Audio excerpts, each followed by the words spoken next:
ኤስ26 እና ናንን የምጠቀሙ ወላጆች አሁኑኑ ቆም ብላችሁ የወተቱን ባች ቁጥር መፈተሽ ይኖርባቸዋል። ሰላም ወላጆች፣ ዶክተር ኤርሚያስ ነኝ። እንግዲህ በዓለም አቀፍ ደረጃ ግዙፍ የልጆች ወተት አምራች የሆነው ኔስሌ በቅርቡ እንዳወጣው ከሆነ በ60 ሀገራት ተሰራጩ የናን፣ ኤስኤምኤ፣ ቤባ እንዲሁም ደግሞ ኤስ26 የተባሉ ወተቶች እንዲሰበሰቡ የዓለም አቀፍ ጥሪ አቅርቧል።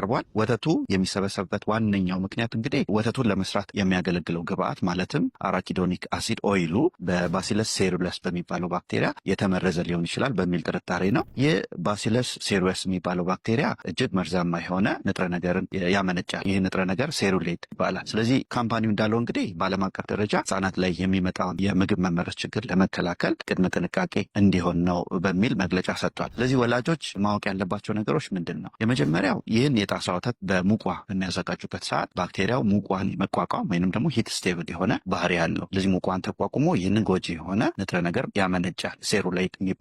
ስለዚህ ህጻናት ይህንን ወተት ከጠጡ በኋላ በጥቂት ሰዓታት ውስጥ የተለያዩ ምልክቶችን ሊያሳዩ ይችላሉ። ለምሳሌ እንደ ማስታወክ፣ ማስቀመጥ፣ ፍዝዝ ማለት ምልክቶች በህጻናት ላይ ሊታይ ይችላል። ወላጆች ማድረግ ያለባቸው ነገር ምንድን ነው? የሚጠቀሙትን የጣሳ ወተት ወደ ካምፓኒ ዌብሳይት ውስጥ በመግባት ከተከለከሉት የባች ቁጥር ውስጥ መፈለግና ማመሳከር ይኖርባቸዋል። ይህ ወተት የተከለከለ ከሆነ ወተቱን በአፋጣኝ ማቆም ያስፈልጋል። ሌላ በልጁ ላይ የሚታዩ ምልክቶች መከታተል፣ ቅድም የተነጋገርናቸው እንደ ማስቀመጥ፣ ማስታወክ፣ መፍሰስ የመሳሰሉ ነገሮች ልጁ ላይ ከታዩ በአፋጣኝ ወደ ህጻናት ስፔሻሊስት ሐኪም መውሰድ ይኖርባቸዋል ማለት ነው። ሌላው ወላጆች ማወቅ ያለባቸው ነገር ይህ ቅድመ ጥንቃቄ ለሁሉም የኔስሌ ምርቶች ሳይሆን በቅርብ ጊዜ በተመረቱ የወተት ወይንም ብራንድ ስፔሲፊክ በሆኑ ባች ቁጥሮች ላይ የተደረገ የጥንቃቄ መልእክት እንደሆነ ማወቅ ይኖርባቸዋል። ስለዚህ ወላጆች በተለያየ ማህበራዊ ሚዲያ ላይ በሚሰሙት መረጃዎች የተለያየ ውዥንብር ውስጥ ከመግባት ይልቅ እነዚህን መረጃዎች በጥንቃቄ በመውሰድ የባች ነምበሩን በማረጋገጥ መጠቀም ይኖርባቸዋል። አመሰግናለሁ።